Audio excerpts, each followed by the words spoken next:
you try to use Rock Out Loud Live, do we all have to have the app to do it, or can we use like Google Chrome or something to? That's a great question. I'm so glad you brought that up because not 99% of the time, 100% of the time, if there is something that doesn't work in our application, it's simply because you're not using Google Chrome as a web browser on a PC, on a Mac, on a laptop, on a Chromebook, or you're not using the app that's made for the mobile applications, which are all free, by the way. So on the Google Play Store and in the Apple Store, it's a free app. It's the Rock Out Loud app. And that Rock Out Loud app for the phone allows you to switch between icons, video icon, chord icon, sheet music icon. And we've made it that way because when you're actually taking a lesson on a mobile device, we've made it so you can read the actual sheet music without disabling the camera, and the teacher can focus on the technique while the student is reading the piece of music. There's no need for the student to see the teacher at that point. You want to focus on that music, and that app allows you to do that. So 100% of the time, if there are audio issues, there are lag issues, it's 100% of the time not using Google Chrome, and they're not using the app. And since we're here, we're talking about, concerts. I've been doing a lot of concerts, and we normally do it on Zoom. So we're trying it out. The next one, we want to try it on Rock Out Loud, right? But so right now I'm trying to figure out a few things. Is there a way we can spotlight the main performer, like, what Zoom does? And also sometimes they do these lecture recitals, right? So I want to see the student as well as what they're showing. Is there a way? So right now for recitals, we found that the best experience with recitals is muting everybody. And it's important to know that when you have it, because we can hold up to 35 people in a class. If you don't have the ability to mute everybody, because we have full duplex, unlike Zoom, which is sort of like half duplex, which is like a walkie-talkie. You press a button, you speak, you release the button, you listen. But with us, we're full duplex, so we hear all the noise. So you might have headphones on and a great mic, which is excellent, but you might have a loud air conditioner or a ceiling fan on. That is getting picked up, and that's going to go through all 35 people on the phone call, the video call. So you mute everybody except for that person. So yes, that person just generally, because they're speaking, will be presented as the presenter, but the students have the ability to toggle into tile view and put everybody into tile. So you might want to push them into that, but the student on the other side can just simply hit toggle view to see everybody in the group.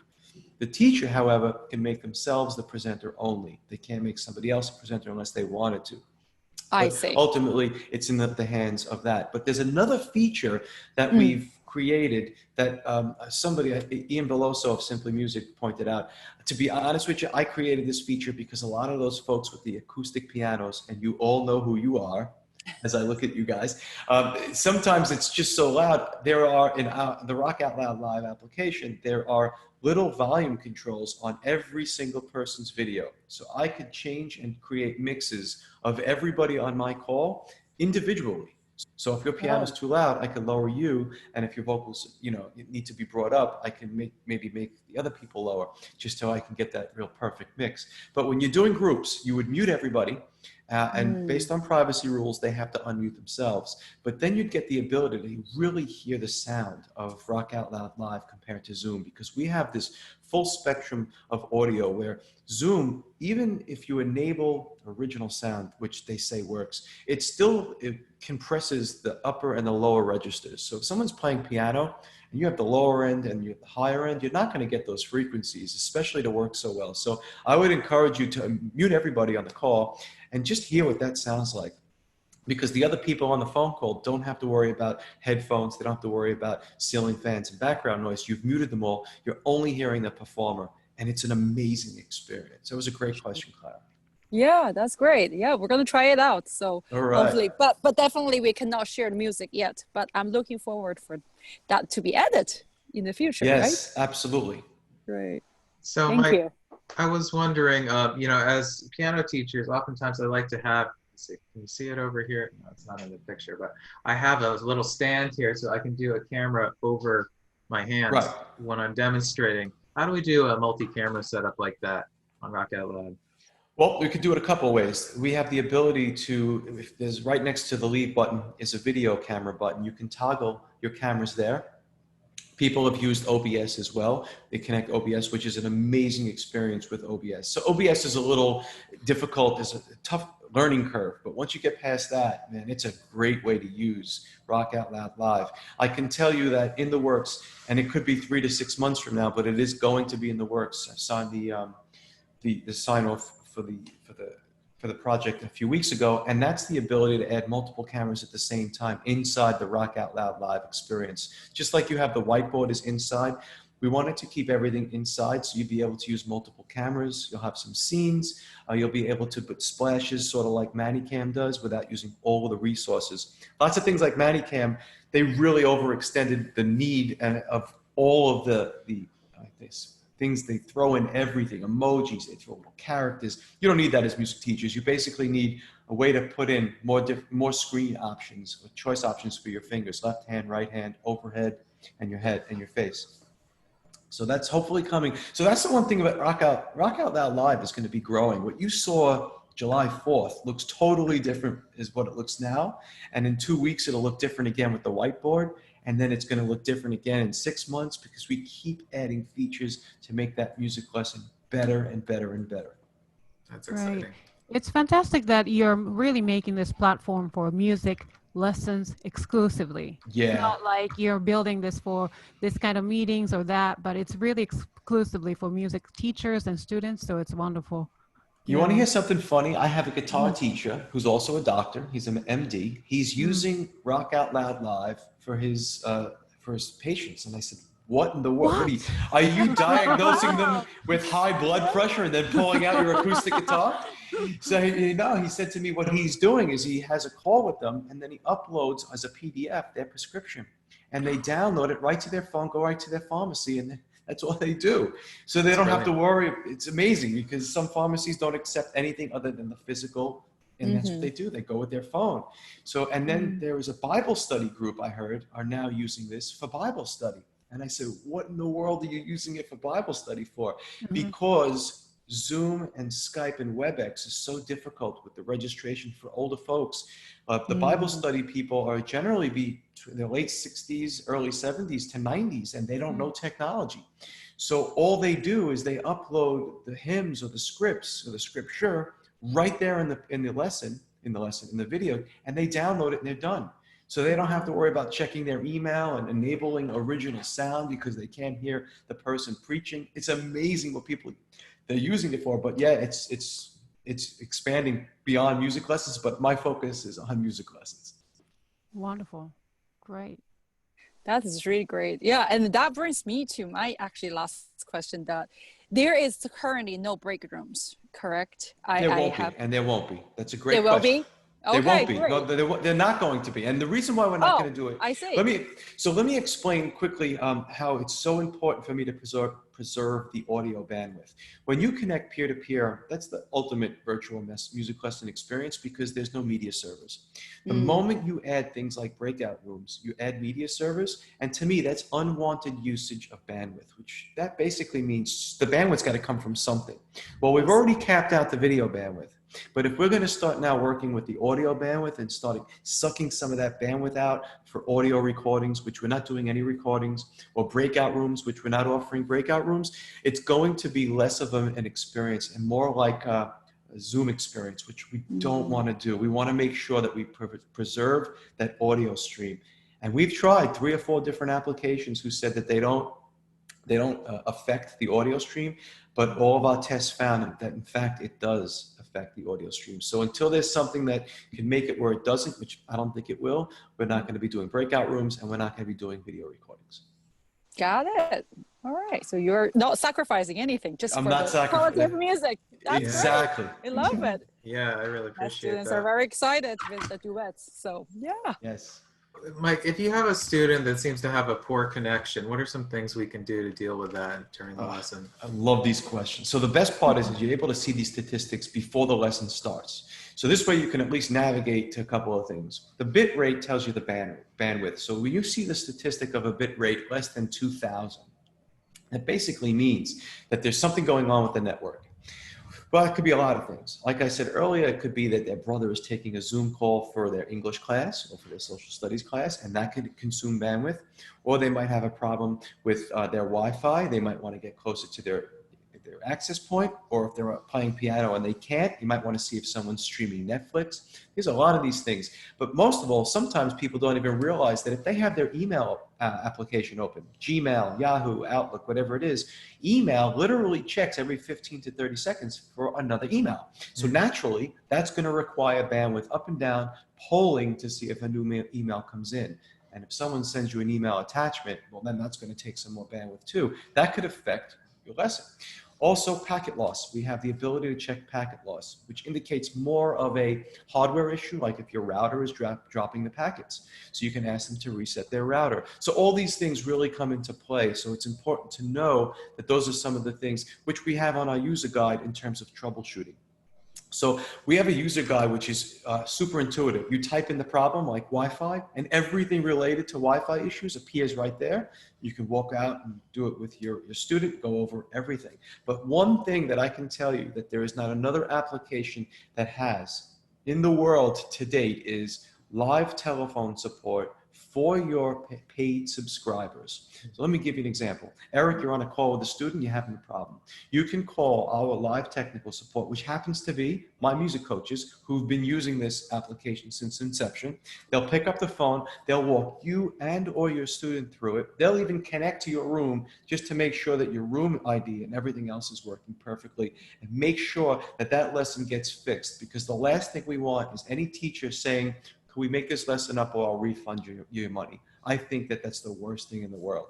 So to have live tech support, not just a trouble ticket. This is for paid subscribers. I mean, our packages start at $9.95 a month, no cancellation fees, cancel anytime, and it's like 30 cents a day or something like that, 50 cents a day, just for this support. If that saves you one student, or if that brings back a student that canceled because they had a poor Zoom experience, then that subscription was paid for the entire year when they come back for that 1 month. So just to put it in perspective, that we want to make sure that you have all the tools and resources. So if you do have network problems, if you need technical support, if your student's having a problem and you're a paid subscriber, give us a call. 1 o'clock to 8 o'clock Eastern Standard Time, and Saturdays 9 to 3. And I got some, emails from people in Australia and New Zealand. They said, "What about us? Those times don't work." First thing I did was I went out, I found and hired and trained tech support, and that rolls out on Monday. Within 2 weeks, I've completely trained, set up Australian phone numbers and a chat service for everybody in Australia and New Zealand, just to make sure that their lessons go smooth. I don't think you'll get that from any other platform, to be honest with you. Yeah, Wow. I don't think so either. Yeah.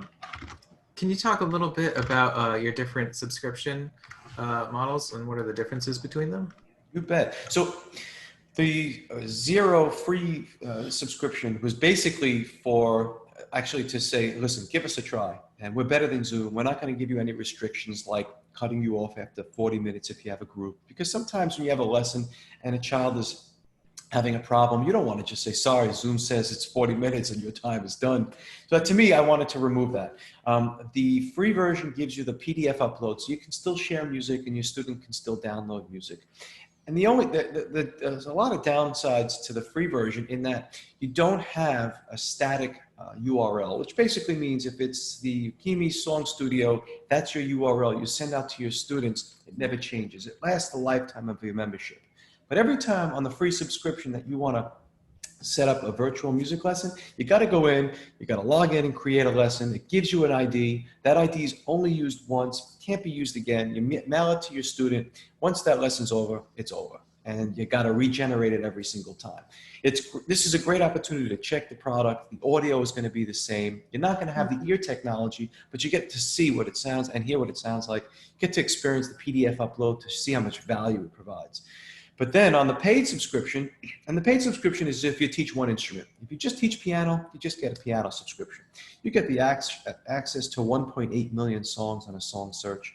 You get all of these these piano chord resources. You click on a chord, it shows up right there in your student's video within seconds. So if you want to show them what an A major looks like, the A major chord you click on as a teacher, and it appears in real time for your student. which is an amazing feature.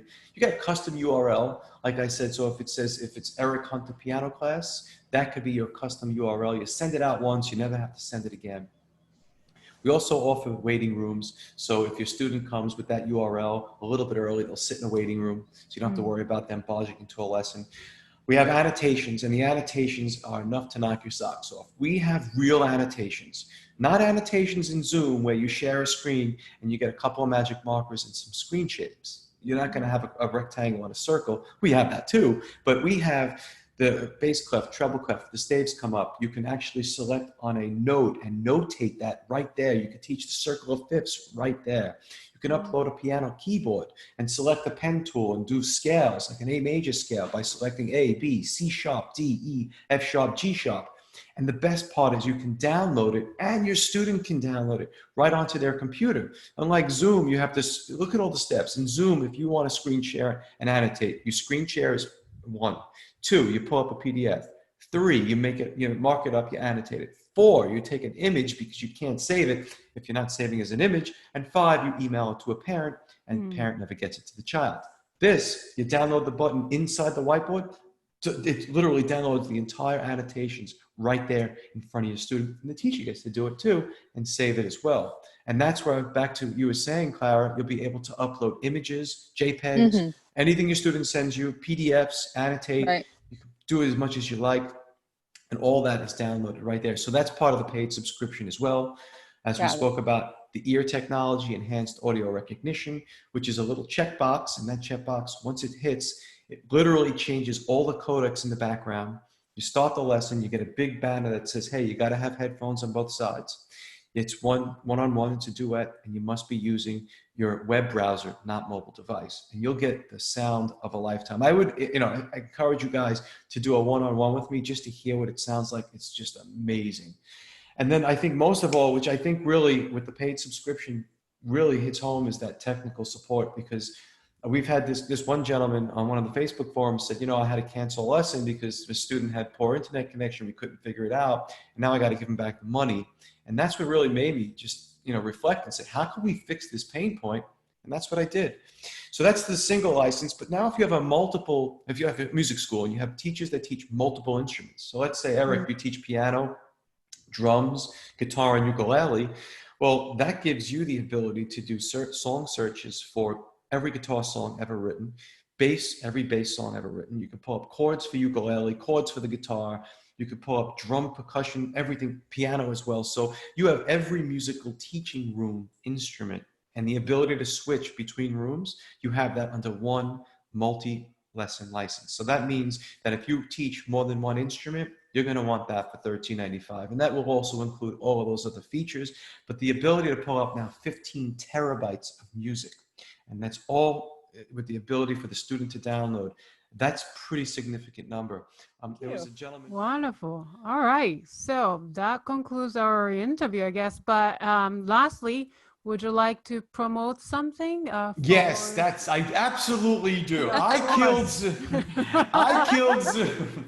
killed Zoom.com. Now you had said to me, I didn't know about it. So yes, ikilledzoom.com is huge. And this is what happened. So I'm like, this is so much better than Zoom, but what can I do to really grab somebody's attention? Now, Rock Out Loud Live is cool. So here's the difference as teachers. You ready? You got a young student, 10 years old. And I don't know, Eric, Kimi, Clara, do you have students that are 10, 11 years old? Yes. Those are the older ones. And let me ask you then. You answer this question for me, because now I have a question for you. Is it cooler to say, are you ready to rock out loud, or let's get on a Zoom call, let's just get a piano lesson taken? I mean, what you tell me, are you ready to rock out loud, or you ready to Zoom? Eric, we'll start with you. Rock out loud. Yeah, of course. Rock. Yeah, because when you think about it, children now are associating Zoom with English. And my son is taking Zoom lessons in school, and he's doing gym classes. I mean, It's like, let's connect on Zoom and let's do jumping jacks.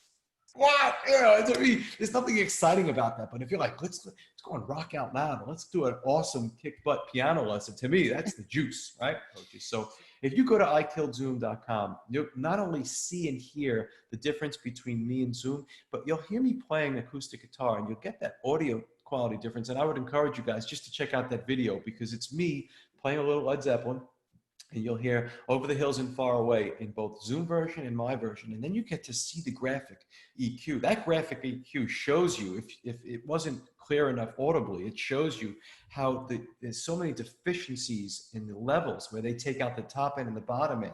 So you can see that as well. And I also offer, you'll see in the bottom right, I'll offer you a demo. Book a demo. You guys booked a demo. I do demos. I do 22 demos a day since the 6th of July. So since July 6th, because July 4th was a Saturday, I've been doing demos Monday through Friday from 8 a.m. to 8:30 p.m. This week covers the New Zealand and Australian folks. But I go through these demos for everybody. 22 a day. I've done almost 1,000. And every single day it's introducing this to a new person, and they're using it, and the feedback in the Rock Out Loud Live forum, which is on Facebook, I'd encourage everybody to join. The feedback's been great, whether they're doing one-on-one lessons or they're having a great experience for the first time with people who had poor internet. Because remember, we've developed this, so if there's poor internet, we're going to reduce the video quality and we're going to maintain that audio quality. So people who've had horrible experiences with that, that's coming through. People doing duets for the first time, albeit with a little bit of latency, are actually experiencing this. I had a woman, Anna, who did a duet with me with incredible low latency experience, and she started to cry on the call. So you could just imagine what that was like. So man, if you haven't tried it, try the free version. You have nothing to lose. And heck, go for the 7-day free trial on the paid version for $9.95. You got up to 8 days to use it. We charge you on the 8th day. So you have 7 days. Do whatever you like. Cancel it at any time. You won't get charged. But just to see what it's all about, I think it's worth a try. Not for us. It's for your students. And I just want to make a point. So to end this, we're not doing this for anybody else but the student. We can't lose sight that Rock Out Loud Live was not for the teacher, not for the school, but it was for that child who wants to learn how to play Let It Go by Frozen. We want to do this for that child to put that smile on their face, especially now when all they have is music, because school, they close down and they can't go out, or they're still in lockdown in different parts of the world. But if we can give them music like they really had it, that's what this is all about. To me, it's not about the platform. It's really about the child. Noble goal. Yeah, for sure. So that concludes the 3rd episode of our podcast. Thank you, Mike, for joining our program. And we want to thank our audience for watching or listening to this episode. If you enjoyed today's episode, please hit the thumbs up button down below and be sure to subscribe to our channel. Please follow us on Facebook, Twitter pages, and Instagram accounts. You can find the links down below. If you missed any of our previous episodes, you can catch up on our YouTube channel or SoundCloud account using the links below. And any feedback for us, you can comment on the video, or you can email us at thepianopodnyc@gmail.com. Please tune in again next time for another episode of the Piano Pod. Bye, everyone. Bye-bye. Bye.